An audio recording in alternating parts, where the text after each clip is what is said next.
Hello everyone, आज की इस वीडियो में हम सर फिलिप सिडनी को डिस्कस करने जा रहे हैं, जो बाय प्रोफेशन एक पोएट थे, कोर्टियर थे और सोल्जर थे, और क्रिटिसिज्म में भी इनका बहुत ज़्यादा हिस्सेदारी है, लिटरली क्रिटिसिज्म में।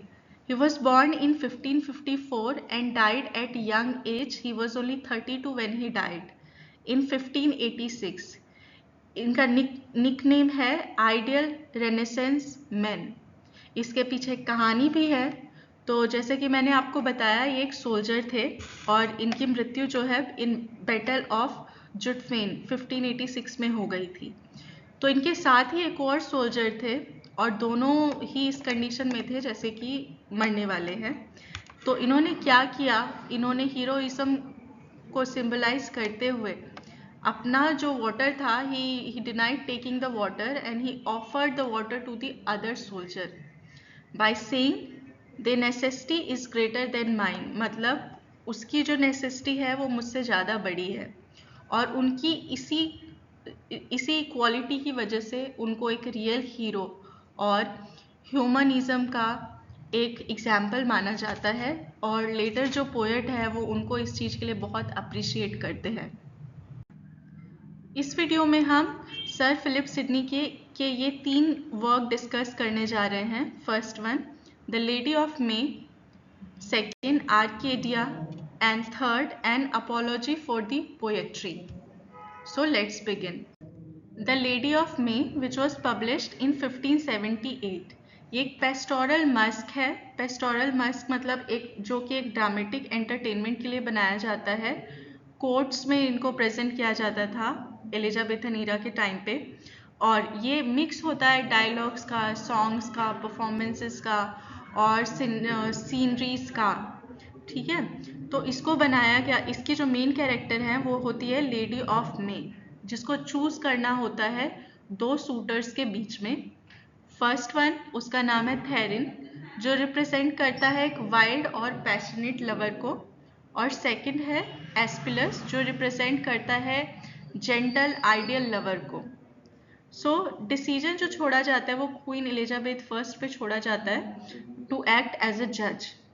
ये जो वर्क है ये डिस्क्राइब करता है पेस्टोरल लाइफ को, रूरल और नेचुरल बैकग्राउंड को। ये आइडियलाइज करता है सिंपल लाइफ और लव को। आइए कैरेक्टर्स के कैरेक्टरिस्टिक्स देख लेते हैं। लेडी ऑफ मे जो है वो सिंबलाइज करती है beauty, central figure of the choice है। थेरिन जो है वो एक वाइल्ड अनकंट्रोल्ड पैशन को रिप्रेजेंट करता है। एस्पिलस प्रेजेंट करता है gentle and rational love. Queen Elizabeth first जो है वो जस्टिस और अथॉरिटी को रिप्रेजेंट करती हैं। नेक्स्ट वर्क है आर्केडिया, जो सर फिलिप सिडनी ने अपनी सिस्टर को डेडिकेट किया था। इसे लिखा था 1580 से 1585 के बीच में और पब्लिश हुआ था 1590 में, और लेटर इसका फिर वर्जन भी आया था। ये एक पेस्टोरल रोमांस है, प्रोज और पोएट्री का मिक्स है। जो ओल्ड आर्केडिया है वो सिंपल डायरेक्ट नैरेटिव स्टाइल में है। इसकी टोटल 5 बुक्स है। जो न्यू आर्केडिया है वो कॉम्प्लेक्स है, आर्टिस्टिक है और अनफिनिश्ड है।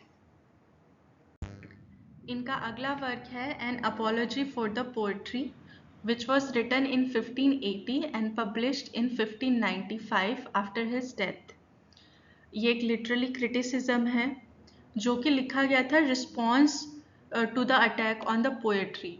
स्पेशली जो स्टेफन गॉसन है, इन्होंने एक वर्क लिखा था the school of abuse in 1579, जिसमें इन्होंने पोएट्री को बहुत ज़्यादा क्रिटिसाइज किया था, ये बोलते हुए कि ये जो है सबको इमोरल बनाता है, इसमें सिर्फ बेकार चीज़ें जो सोसाइटी को ख़राब करती है ऐसी चीज़ें दिखाई जाती है।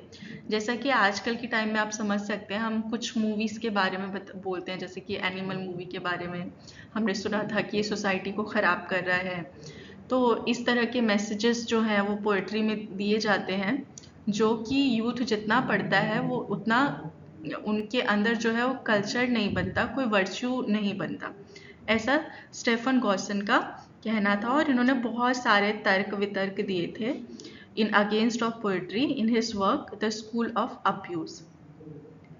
तो ये जो टाइम था, ये पुरैटिन्स का टाइम था। पुरैटिन्स वो लोग होते हैं जो पोएट्री को क्रिटिसाइज करते हैं, इसको इमोरल और यूजलेस बताते हैं। तो जो सर फिलिप सिडनी है, इन्होंने इसके डिफेंस में पोएट्री की वैल्यू, मोरालिटी और पावर को बताने के लिए ये वर्क लिखा था।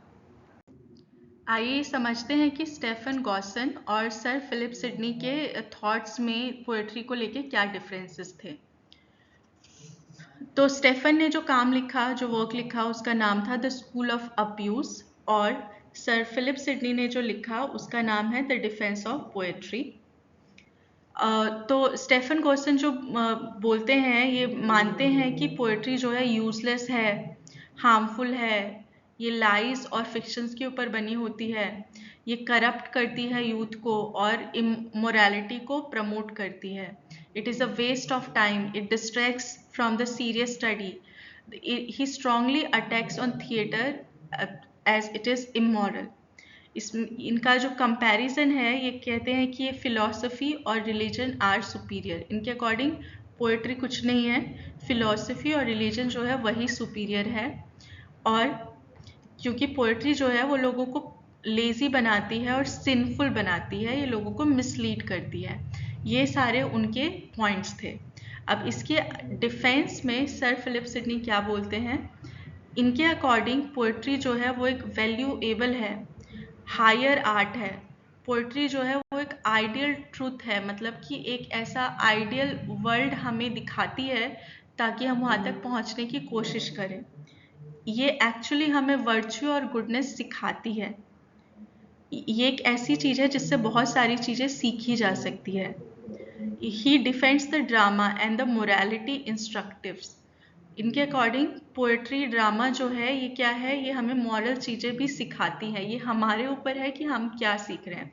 जैसे कि फिल्में, बहुत सारी फिल्में हैं, अब हम कौन सा कंटेंट कंज्यूम कर रहे हैं, कौन सी मूवीज़ देख रहे हैं और क्या सीख रहे हैं, ये एक व्यूअर के ऊपर है। तो सेम इन्होंने भी जो रीज़न दिया, इनकी रीजनिंग भी यही थी कि सारी पोएट्री ख़राब नहीं होती है, वो वर्च्यू सिखाती है, गुडनेस सिखाती है। ये लोगों के ऊपर है कि वो क्या चूज़ करते हैं पढ़ने के लिए।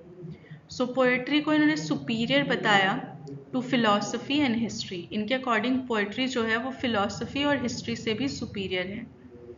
It is a novel action which inspires and it is a maker. ये जो है पोएट्री है, इसकी वजह से हम मेकर बनते हैं, क्रिएटर बनते हैं एक आइडियल वर्ल्ड के लिए, क्योंकि इसमें बहुत सारी इमेजिनेशन होती है। तो हम वो सारी चीज़ें इमेजिन कर सकते हैं जो एग्जिस्ट नहीं करती, पर अगर वो करने लगे तो लाइफ बहुत ब्यूटीफुल होगी। तो इसीलिए सर फिलिप सिडनी मानते हैं कि पोएट्री सुपीरियर है फिलॉसफी से एंड हिस्ट्री से।